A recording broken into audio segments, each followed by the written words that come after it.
Hi, book clubbers, and welcome to another day of book club, and the day that I'm really excited for because we are going to be trying out our book club jobs for the first time today to get set up because tomorrow we will be having our first book club discussion.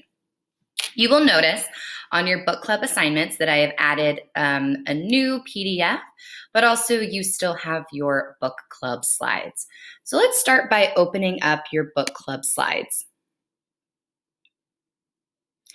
I decided to choose to open up our group 1. They are reading The Terrible Two. They have selected their amazing cover, added everything. Then they scrolled down, we'll pass the fluency check, and we are going to start off by looking at jobs week by week. So we filled this out maybe a week and a half ago, which is kind of silly, but we were preparing for this week. So today is actually going to be the beginning of week 1, even though it is a Wednesday. So this week 1, Arman is going to be our discussion director. Yusuf will be our figurative language finder. Mrs. Greninger is the travel tracer, and then Aniket is the vocab wizard and story reteller. They do not have a substitute this week. So for the very first week, they're going to be filling in and trying out their jobs for the first time. So as you make an assignment, Arman is going to, this is an example, Arman is going to start writing down some questions that he would like to ask his group. That is his job. Next up, figurative language finder. Yusuf is going to be thinking of figurative language that he's noticing in the story. We'll come back to that one. Travel tracer, Mrs. Greninger is going to be looking into the setting and location of where the story takes place, writing things down. And then the vocab wizard, Aniket, is going to be looking at words that might be unknown to his group to define them and help his group out. Since they don't have a substitute, no one is going to be filling in this last little page. So everybody has their own job this week. So as you read today, you and your group will be filling out either questions, figurative language, setting work, or vocabulary work.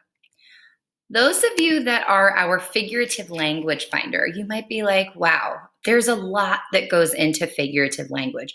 What should I actually be working on? And there are some examples here, metaphors, similes, symbols, but you might want a little bit more information. So what I attached this morning is a figurative language PDF in your whatchamacallit, on your Google Classroom.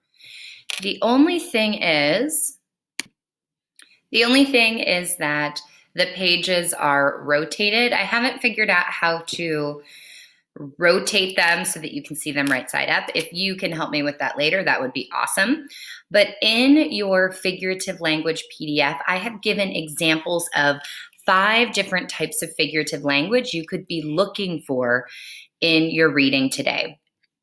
Figurative language finders, you could be looking for alliteration, which is a sentence that starts all with the same letter or sound. Morgan Mouse munched marshmallows merrily. You could be looking for a hyperbole, which is like a big exaggeration. We waited in line all day long, even though maybe it was only 10 minutes. You could look for a metaphor when you compare two things. Here, her smile is the sun. So when you're comparing, you're using the words is or are. Her smile is the sun. Onomatopoeia, I like this one. It's when you notice a word that sounds like a noise. The dog knocked over the vase with a crash. So a sound. And then we have personification, when we're giving movement or human qualities to things that are not living. The leaves danced in the wind. So figurative language finders, you can use this today.